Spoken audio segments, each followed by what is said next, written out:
good morning, afternoon, good night, depending where you are. It's a pleasure to be here with you and in our first Panpbl webinar in 2019. We are doing something like 3 webinars every year. So this is the first one, and we are supposed to have 2 more in the second semester of this year.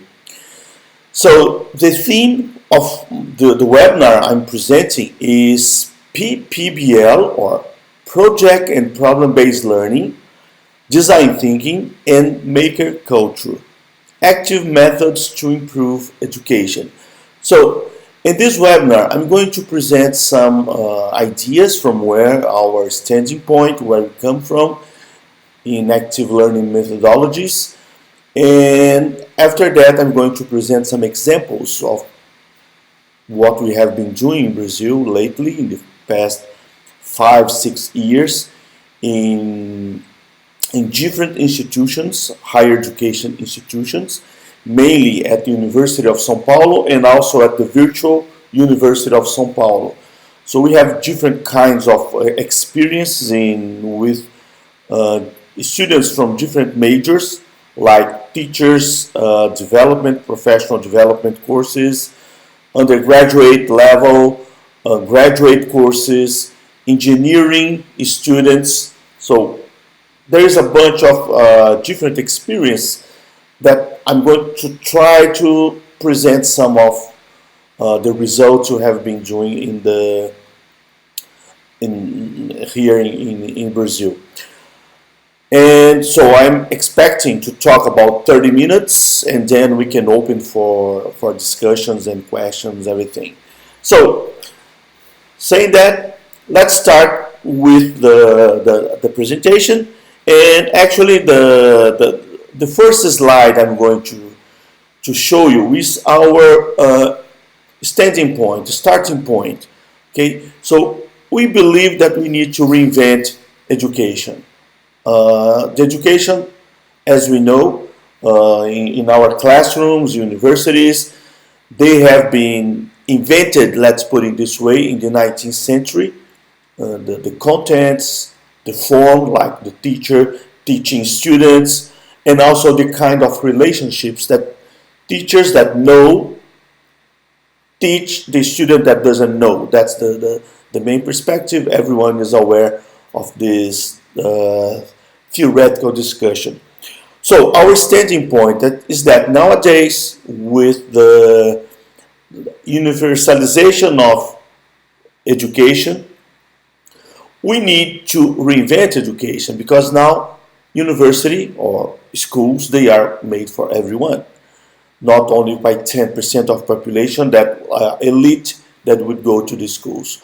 So that's where we are coming from. We need to change contents in the school, like we should be more aware about the individual and society interests and needs. We should change form, like changing time and space. That's where technology plays a big role, like what we are doing right now. It's a huge change in the form where traditional education takes place, and also change relationships when we change contents and forms, and we are here where the teacher or the professor is not the one who knows everything, but someone who is going to guide the students in their adventure in education. So this relationship starts to be more like a guidance perspective and not a teaching perspective, or the student begins to have a more central role in the learning process, and that's why we have to reinvent or rethink the way we do education. So from this perspective is that we started this kind of projects in Brazil, trying to reinvent how we understand universities should work, and also how teachers' development programs should work, preparing the new professors to work in a new perspective. So theoretically, where we come from. So the perspective is the constructivism. And when we talk about constructivism, that's the quote I'm using, that the knowledge is constructed through the actions of human beings towards the objective and subjective world where they live, where people live. So it must be, it comes from the action from the subject.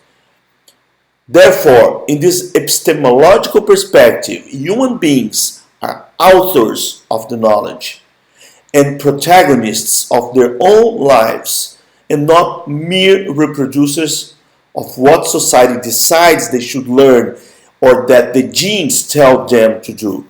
So we are, as a constructivist, we are based on Piaget, on Vygotsky, von Glasersfeld, what they call the radical constructivism, is that knowledge doesn't come from the pressure of the society or the environment, neither is a gene issue. It comes from the interaction, from the action of the subject towards the environment, towards the place where we live, in the relationships with people. And it is different in the educational perspective.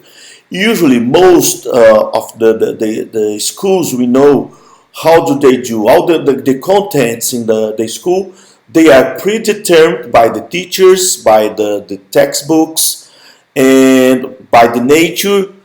And the role of the students is to find out what nature has created or developed, or what the textbooks have told us.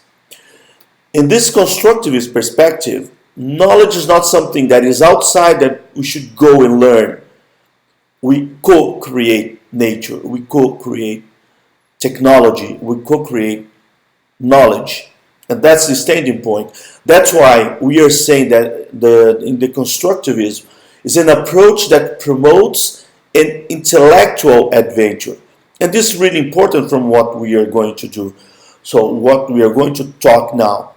So as an intellectual adventure is something that we don't know where we are going to.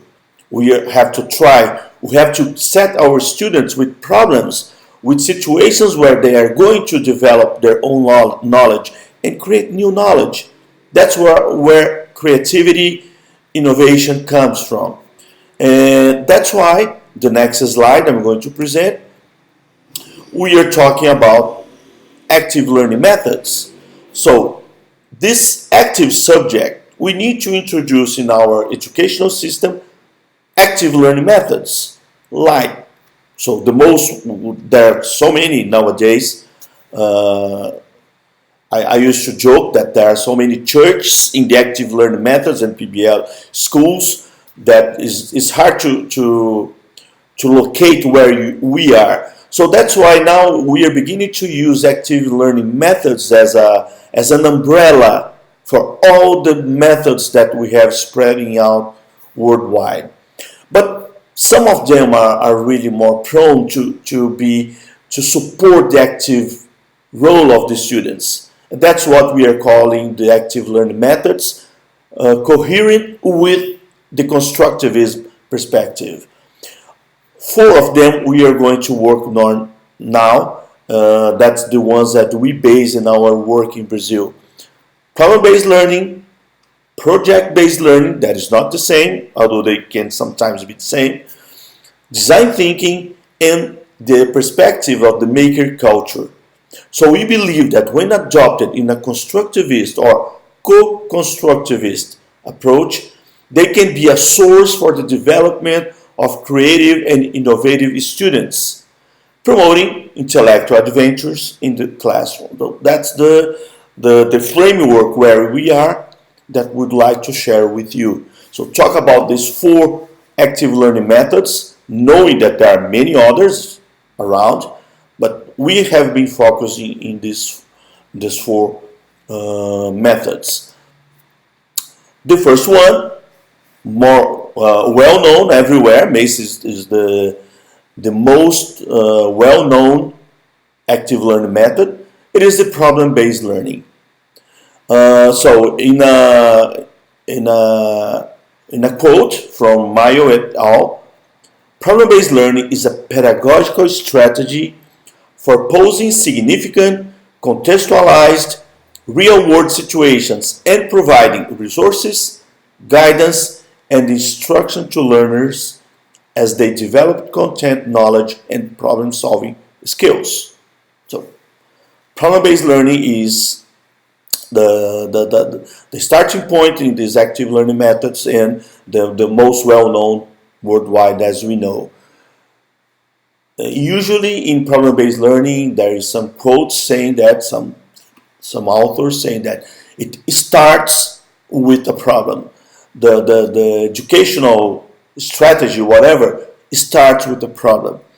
This is not the only way to work with problem-based learning. So when we talk about project-based learning, and here I'm using as a reference some ideas from Annette Komos and Eric de Graaf from Aalborg University, and they talk about 6-7 steps or principles, and I'm going to talk about 5 here.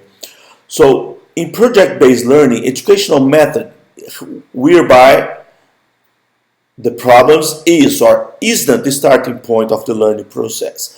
The examples I'm going to show here, for example, we don't start with the problem.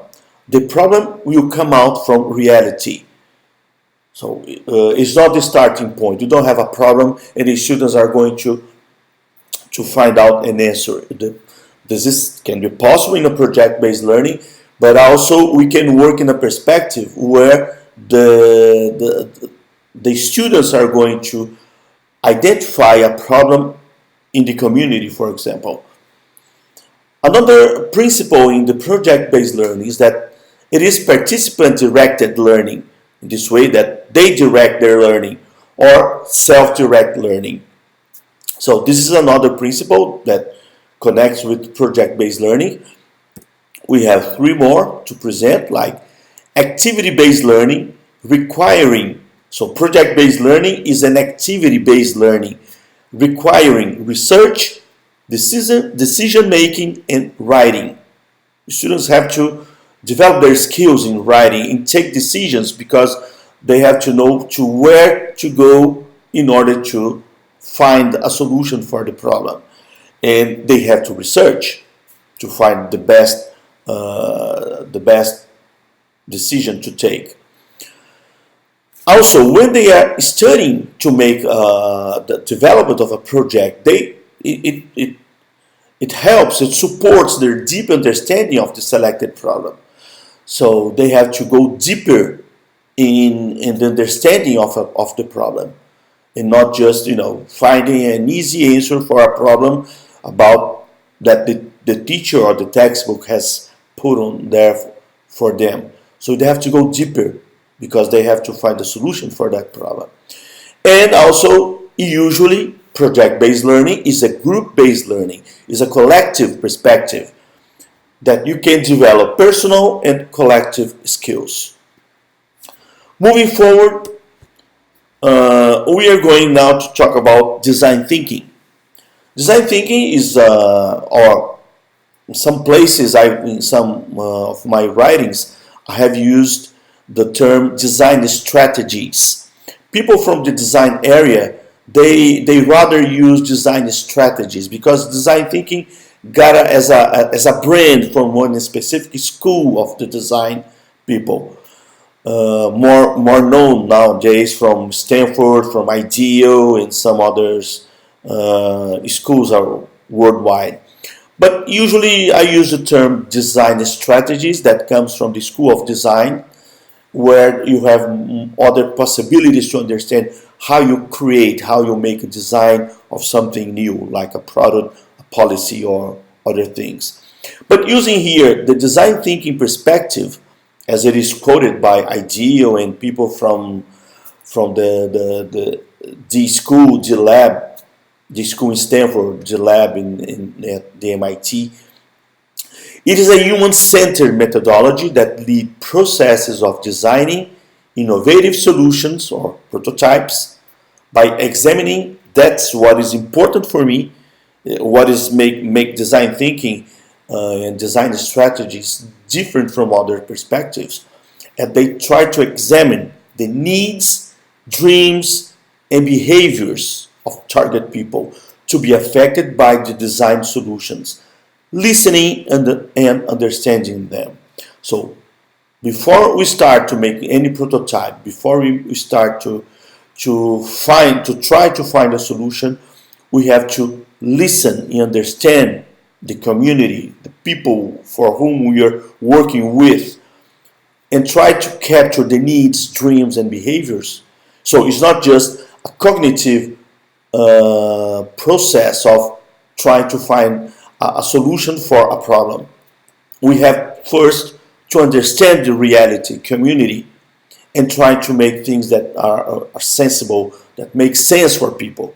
That's why we have been using design thinking. I'm going to show this in the examples in a little while. And finally, as a last perspective, we have introduced lately in our work the maker culture. The emerging maker culture emphasizes informal, networked, peer-led, and shared learning. So that's one of the perspectives of the maker culture. But beyond that, the students' projects in a maker culture should be deeply connected with meaningful problems, either at a personal or community level, and designing solutions so those problems can become both educational and empowering. So this is something that, so using, people knows the maker culture more related to the maker labs, where you have 3D printers, you have other kind of tools where people build solutions for things. Although I'm going to show here something more concrete, like things that people have built using this maker culture perspective, sometimes when we talk about this maker perspective or design thinking, we are talking about some subjective issues, like a process can be constructed in these perspectives. So we don't talk only about concrete things to be built. A process, a public policy can be a result of this kind of perspective, of active learning processes. And at the same time, when we work in places like Brazil, where we don't have the infrastructure, we need to use scraps. We have to use a lot of garbage and a lot of things in order to create, because we don't have the tools to do it. So this is what I'm going to try to show you now, how we get these four specific methods, active learning methods based on constructivism, to change the education, to promote innovation and a good experience in Brazil. So as I'm seeing, we have worked with more than 4,000 students in the past 6 years, and our starting point is always a general theme. Like, I'm going to put an example: tools to promote citizenship in the schools and in the community. We always work in groups of 6 students, having a central theme. Always, that's a perspective that we use here, of ethics and citizenship or human rights. So we have always a social theme behind the work with the students, because we think that they should, besides learning about cognitive, affective, they should be the social emotional skills, let's put it this way. They have to learn about reality. So that's why we always start with a theme that is related to social issues like the human rights or ethics and citizenship. And then they have to elaborate the research problem to be investigated and solved. How do we do this kind of perspective here? So I'm going to present now step by step. The next 10 minutes, I want to show you initially a step-by-step process that takes 15 weeks. That's how we have developed. It's a semester in our school system, 4 months. That takes 15 to 16 weeks. And then I'm going to present some concrete examples of projects or prototypes developed by our students. But initially, I want to show you step by step, okay, the 6 steps that we have adopted. It's not a magical number for the groups to develop their process. So, in the perspective I'm talking about when I say about the design thinking perspective, is that the first week of classes we take the students to visit or a school or a community, depending on the group that we are working with. But they can go to a school, they can go to a community. For example, I take my students in a nearby community outside the university, or can be in a train line, can be in a park, whatever, an outside place. We define the place where the students are going to develop the project, to observe and listen to different actors. They are going to talk. I tell them, please don't take your laptops, don't take your cell phone, don't take paper, pen to take notes. You go there to talk, to listen. That's how we can, your role is to, it's a, let's put a ethnographic perspective. You're going there to listen to people. You're going there to try to grab, to understand their needs, their desires, and not what the problem you would like to study, or the university would like you to study something. Go there and talk to the people in that community. Go to the train station, like some of my students did, and think that the problem of people that take a long train ride every day is about exclusion. And they found out, listening to the needs and necessities of people, that what bothers them is not to have anything to do during 2 hours in a train. So then you are going to listen, to observe and listen to the reality, and not from the university perspective. That's what, design thinking brings a lot, this perspective, to learn to listen to the needs and necessities of people before you create a problem, you identify a problem. And so, as an example, I like to show this picture because this is from a poor neighborhood, low socioeconomic neighborhood nearby our campus.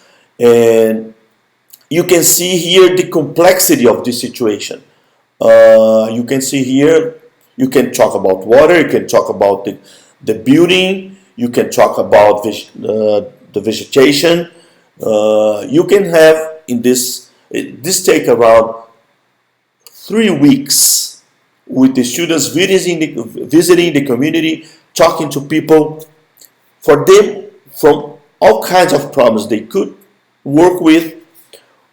By the 3rd week, we have to define a problem from all the problems around. Okay, but the group has to define one specific problem to try to solve it. So this is the 2nd step that we work with them. In the case specifically that I'm going to present step by step, they decided to work with the sewage, because 9 out of maybe 500 houses in this community, they found out 9 of them that were near the river, they just took the sewage out of their house directly to the river that is back there. So they decided to work with this problem, how to improve the sewage system for those families. So that's what I want to show from a bigger perspective. Okay, the group now, by the 3rd week, they have to define one specific problem they're going to work with. And then begins usually from the 4th week up to the 11th week, they have to map and search for information about the problem. So we are not doing the traditional PBL where you have to do, you have a problem in the beginning, then you start using all your previous knowledge. Of course, you have your previous knowledge here, But now, after you define the problem, the fourth week of classes is when you start mapping and search for information about the problem. The next slides will be they will be in Portuguese, because I just have this in Portuguese, but I can explain. So in this slide, for example, students have to study the disease, what causes the disease, the kind of contamination. So they have to do some theoretical study in order to understand the kind of disease that the lack of sewage promotes for human beings. As they are working with the idea to build a composter, a collective composter, so they had to study in green which materials, what kind of stuff can be composted, and in the right side, what kind of materials you do not compost. You cannot put in the composter, like they put in here, cheese, textiles, paints, but you can do green leaves, cereals, you can compost. So they have to study this kind of materials in order to propose a composter.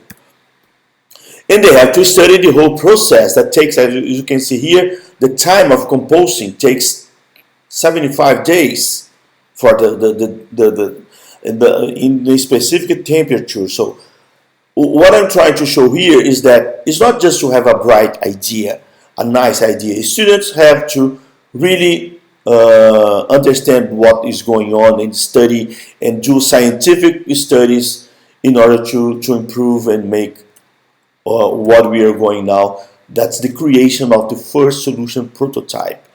So they have to start prototyping, and in this case, for example, they took this from internet, how a composter works, and then so they have to do this first prototype around the 7th or 8th week. Then usually we use what we learned this with Professor Renate Fruchter from Stanford, a process that we call Fishbowl, where we have some experts, some mentors to come and talk to them about what their initial prototype, helping them to improve what they are thinking, their ideas and everything.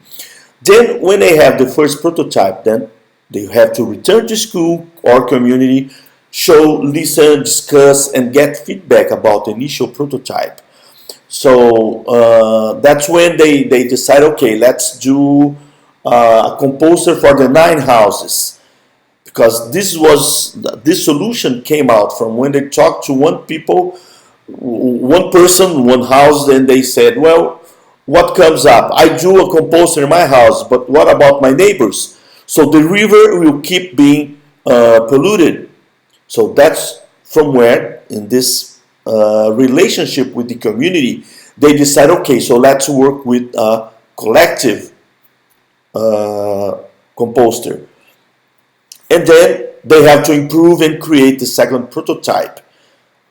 And this as an iterative process. You can go as many prototypes you can do in the time you have. Like, so my students, that's what we could do in the 15 weeks. They did a small prototype what would be a composter. Okay, and they ended the course making a project of this larger composter where they have to calculate, to use a lot of calculus to know what size should be for the 9 houses and everything. So we ended just with the project. We could implement there because we had only 15, 16 weeks. So this is the process I would like to show you as a process in the 6 steps that try to aggregate the maker culture, design thinking, problem-based learning, and project-based learning as a reference for freshman year students to understand better how they can be creative, innovative, and at the same time work in the community. Now, in a more fast way, I'm going to present some other examples for you. Like another group, in the same year, they did a water cooking filter. We have to understand that in places like Brazil, culturally, you don't trust the water that comes from the tap because sometimes they are not good. So mainly in poor communities. So they understood that listening to people, observing, they observed that people they have a tap for drinking water, but not for cooking. So this group decided to work to create a water cooking filter. They begin doing that's the initial prototype where they thought in doing with a natural carbon to filter the water, and then they moved to a bigger prototype that's using a gallon of 20 liters gallon, and then they began to build the gallon. So they have to split in half, use industrial filters to filter the water, because they have to use calculus to calculate, okay, how many liters we need of water from lunch to dinner. So we need to filter 4 liters in 4 hours. So there is a lot of theory behind this, academic theory they have to study to do this. They have to solve an issue about the amount of water that the tap releases. So they use a pool thing like this in order to open and takes out a lot of water, not a small tap like we see in many places. They have to build a structure, and then that's the final prototype they developed, where you put a pan, a big pan, behind, and you can use water for cooking. So this is another project I'm going to show now more quickly with less images, just the idea, is the roof isolation for thermal comfort. So they use this kind of Tetra Pak. I don't know if you do, where you buy milk and many other products. I don't know if you know, but inside that this boxes, there is a foil paper inside. So that's how they make a roof isolation. You can see here, it's very common here to use a roof made of asbestos, okay, as you see in the right side. And so they took a lot of research measuring the temperature inside the houses with the cover they did compare with a room with no roof isolation. They found out that the roof with this foil roof, it had a temperature 2 degrees better than the other roof. Now, with some science teaching students in undergraduate levels, we try to promote tools to improve the science class in K-12. So when you go to schools in poor areas in Brazil, you don't have the schools don't have labs. So the target was, let's see what is going on in those schools and try to create some tools to have science classes. So one group created, for example, a home microscope. Another one created this out of carton, this kind of devices to measuring the conservation of mechanical energy.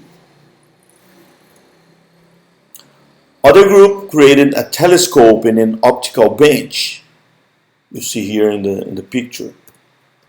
Another group is a school lab stove for cultures and things in chemistry and biology, things like that. So again, they had to understand the problem. Okay, this is school, they need to do some biology classes, but they don't have microscope, they don't have stoves. So how can we teach science So let's create with the students, let's create the tools to improve science classes.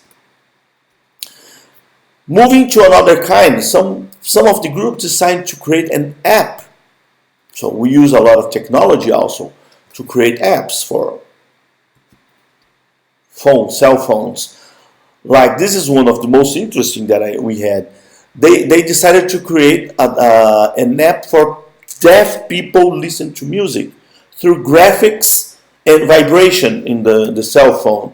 They put the name of DeFi, deaf plus DeFi from Spotify. So they created the DeFi program. And as you can see, it shows as the music plays, it shows graphics, and at the same time the cell phone vibrate, and they can have a sensation about what is playing in the music. So vibrations and graphics in Portuguese. Another group created an app for deaf people learn the periodical table, because they were in a classroom where a chemistry teacher had two students, deaf students. So they decided, using the Brazilian sign language, you can see here, like the symbol of the hydrogen, they created an app to support these students to learn the periodical table. And finally, the last one is a sustainable bus stop. Understanding that's the problem, how to improve the conditions of a bus stop, thinking on the user's comfort and sustainability.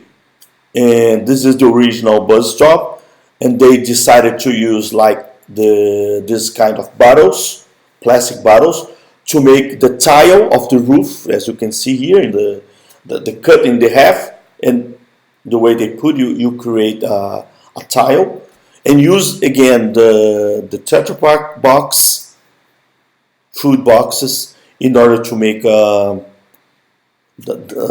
cover, a roof for the bus stop. And you can see here how they use the tiles and also the cover to put in this project. Again, 15 weeks, they just finished the project. They didn't develop the whole bus stop. So that's the main presentation I would like to give you to show how we can use problem and project-based learning, design thinking, and the maker culture as active methods to improve education, to make education more active for the students, more interesting, and change the role of the teachers and professors who would be the guidance of these projects, and not someone who teaches the students. When I work this with my students, that's for sure, I learn with them.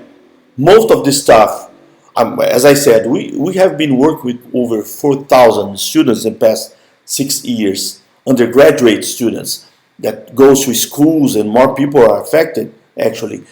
And I learn a lot with my students. So I'm not the one who is teaching them anymore. I'm just giving the guidance of the projects, of these methods. But they are the ones who goes there in the community and bring some kind of knowledge that I learned with them, like a composer, what goes in a composer or not. I'm not a science teacher. And so that's a main difference nowadays, where we change the role of professors and teachers in K-12 in order to make a more active, where students are protagonists, and this is the basis of the constructivist perspective. So that's my presentation. As I said, it took about, well, I said 30 minutes, took 40 minutes. And we can have some time now for some discussion or questions that you might have. And you can use the chat besides your screen to follow the questions.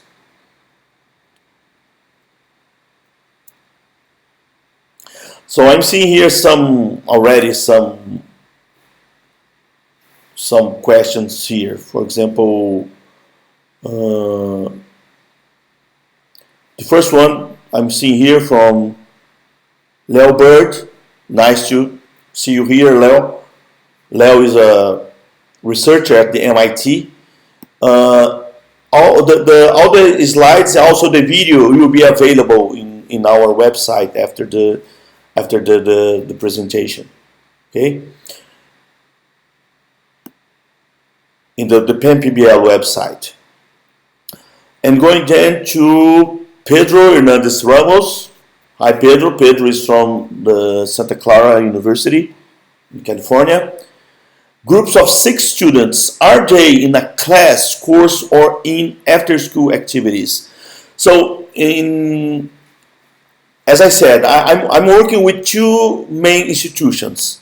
Initially, I'm talking about my own classes at the University of São Paulo. So, this is a regular discipline that is mandatory, obligatory to all the students who go to this campus, that we call problem resolution. Okay, so we work in groups of 6. We enroll 1,000 students a year, and these 1,000 students must go to a discipline that is called problem resolution. Myself and some of my colleagues, we use these perspectives. Not everyone, but everyone works with problem resolution. But what I'm presenting here is not everyone. But it is a mandatory course in our campus. In the Virtual University of São Paulo, this is mandatory to all the students. So this perspective I'm showing here was incorporated in the whole curriculum, okay, as mandatory to everyone, including engineering and science teaching students. But here we work with engineering students. Like the bus stop project was made by engineering students. So Pedro Hernandez Ramos, again, what is the formal title for the course?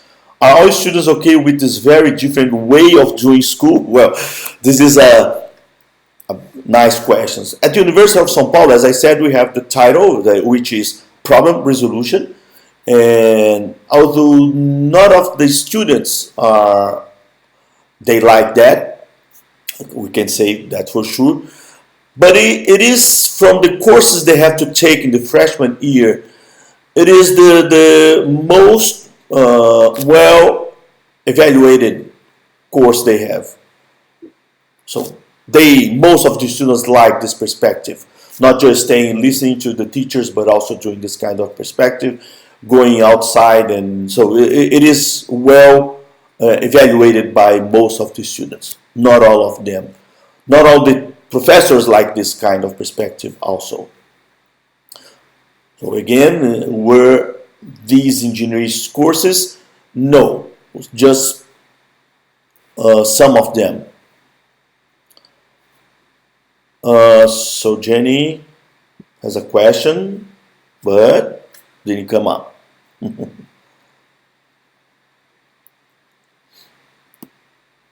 Let's see if anyone brings more.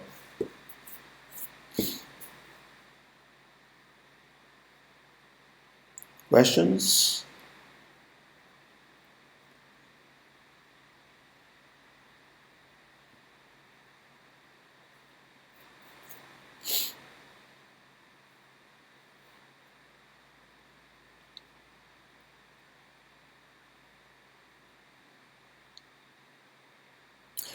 So Nasser Vareni, I don't remember exactly, but I think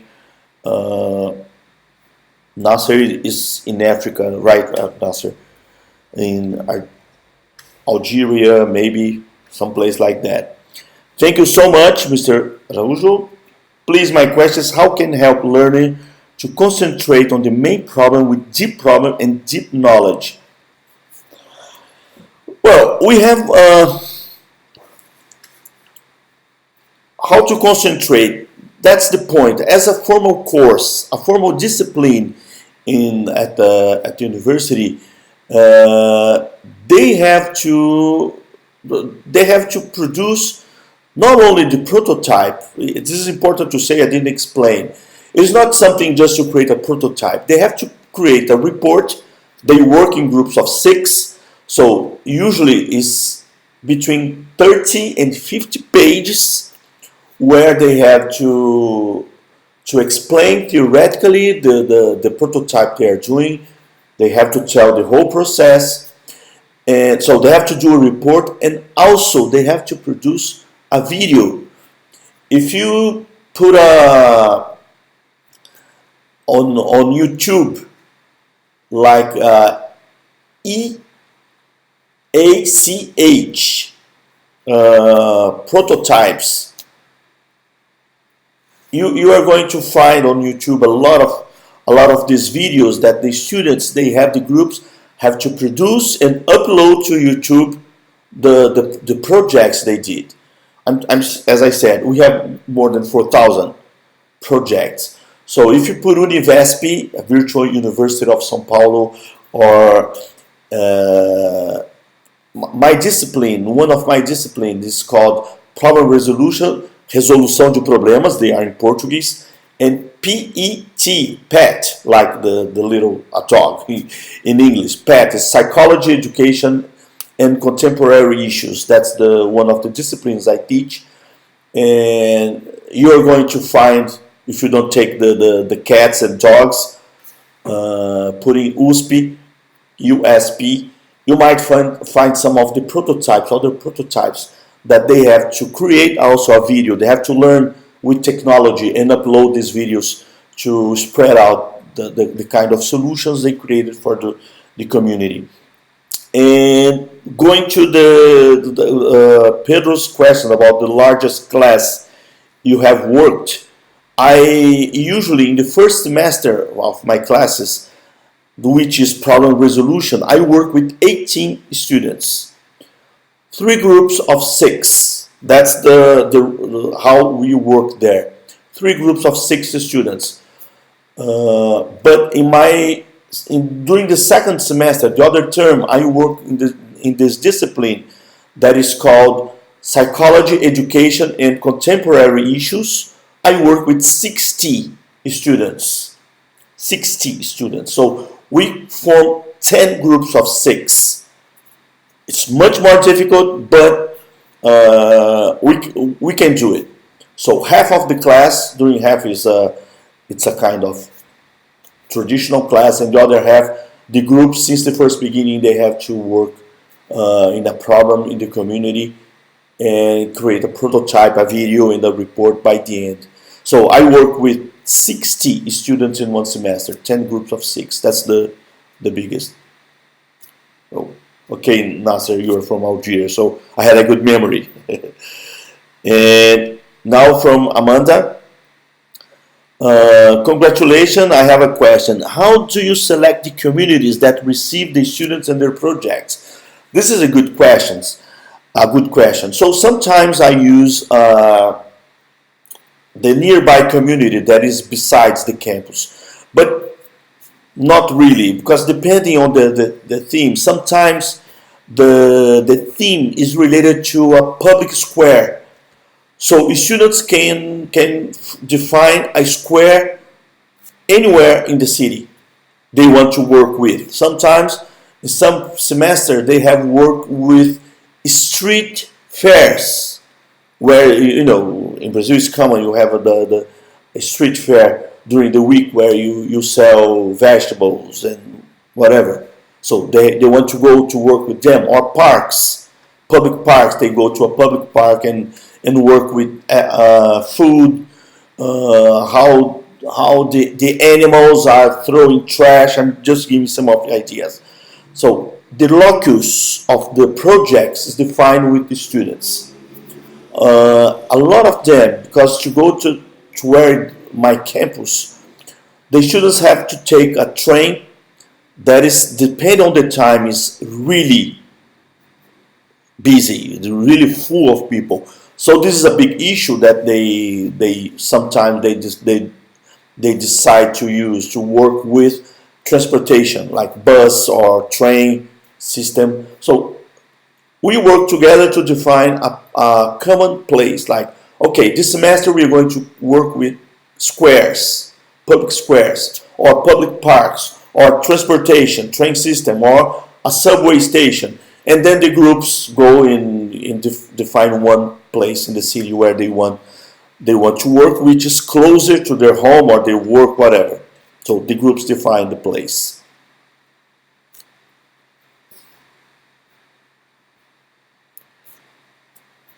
Okay, let's see if we have any more questions before we are almost on time. We're supposed to be here for 1 hour.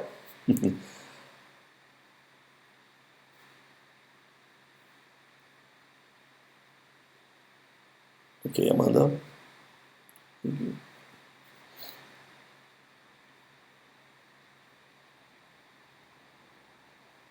Now came from Jenny. Jenny from the University of South Florida. How do you achieve this in this type of courses? For example, how have you set up a clear 16-week structure for the course in syllabi while balancing the apparent need for flexibility? This is a good question. I would say that I work with this perspective for 15 years already. When we created this campus, University of São Paulo campus, which is an experimental campus in the city of São Paulo, we have 5,000 students there, and it was created in 2005. We already created with this perspective of using problem-based learning and project-based learning since the beginning. So during this 15 weeks, we have developed this structure in 15, 16 weeks that will be enough, not really usually to solve a real problem, but at least to create a mindset in our students. That's why it is mandatory in the freshman year of the students. When they have 2 weeks of university, we put them in this perspective and help, supposing that during the next 4 years they are going to study, they have to do twice this discipline during their career, okay? And so we have developed through experience, but based in what people do. And we do this in our syllabus, so we know what they can accomplish in these 15 weeks and what they can produce. It is a lot of work for them, but as we say, that's why we work in groups of 6. They say, oh, but a report of one discipline in 50 pages, usually I make a joke with them. Well, you are 6 guys, you can divide like 30 divided by 6, each one have to produce 5 pages now in a semester. That's good enough. They kind of get mad, but they do it. So let's go to Leobert. A few important questions. What would be the best way for schools to transition to active methods? How do you see the role of technologies in your projects?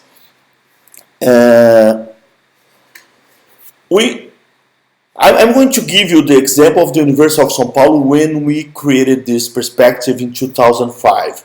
We really believed in learning by doing.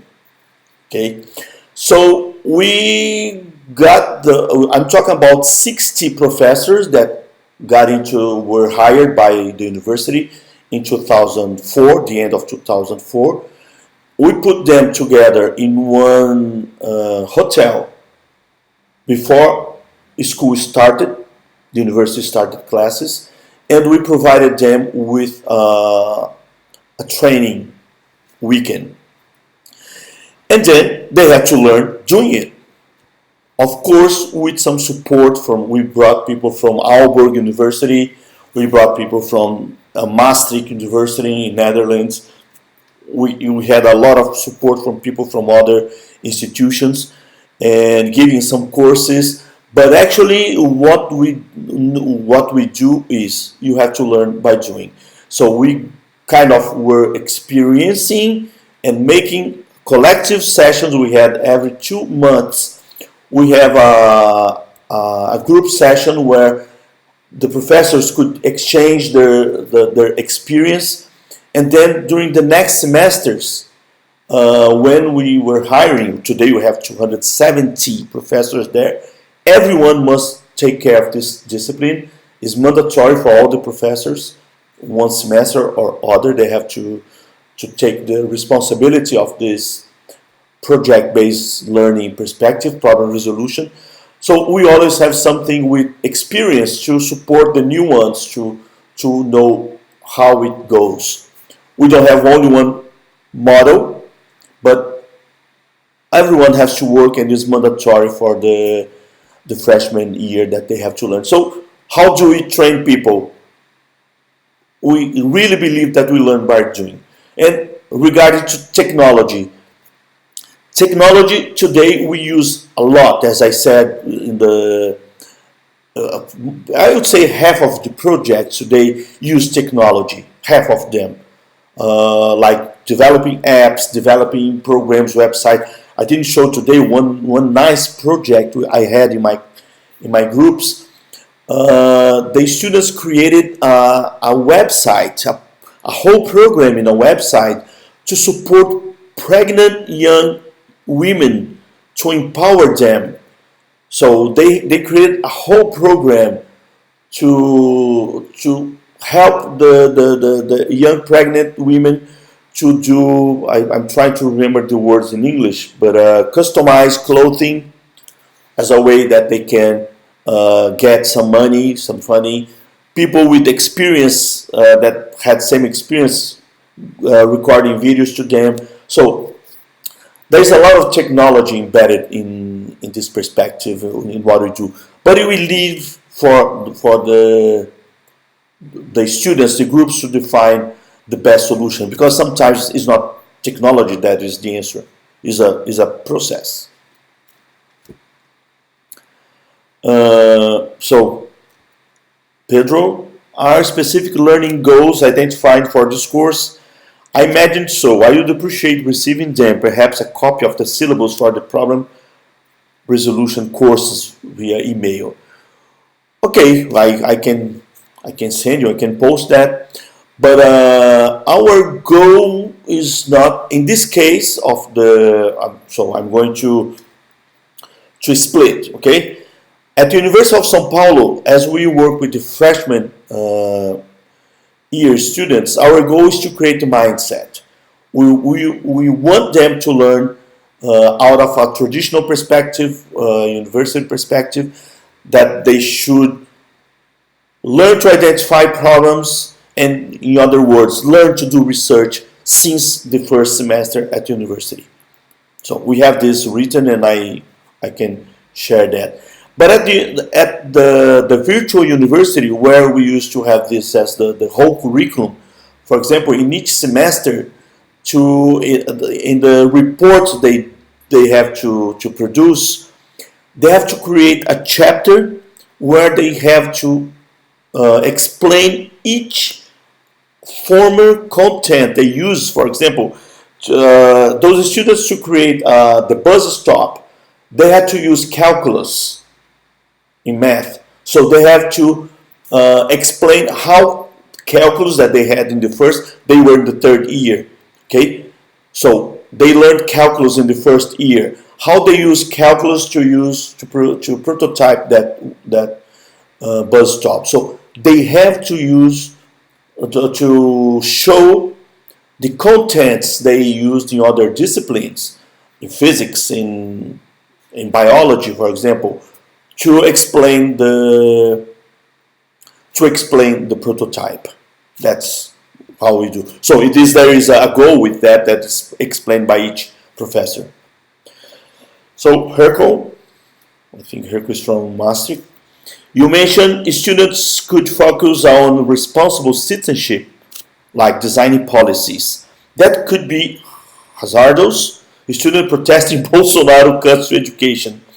Do you prepare students for conflict? Really good questions.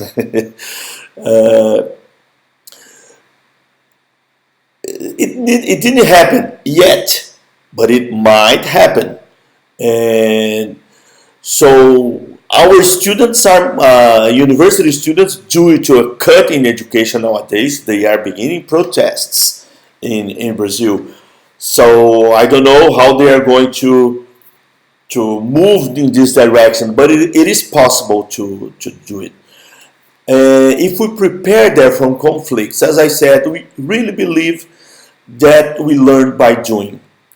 We don't give them conflict resolution classes. We don't give them methodology classes. For example, they begin to do this in the second week. We really leave as the conflicts comes up, or they have to find a solution, so they have to define a specific method that can be theoretical for one, can be like a more practical in another one. We leave for the collective to define the best methods and the best way to solve that conflicts. So, and that's how we professors, we learn, because we have to go behind and try to understand how to do it also. Well, guys, we have to finish because there is a lot of things to do for everyone. I thank you very much for participating in this webinar. It's going from tomorrow on, it's going to be available in the Panpbl YouTube video site, and you can reach the whole thing there, including maybe the chat. I think the chat will be available. And again, join us in the PBL 2019 conference that will be virtual in beginning of July, and also other webinars we are going to provide during the second semester. And thank you for your attention, and see you soon, I hope. Bye bye.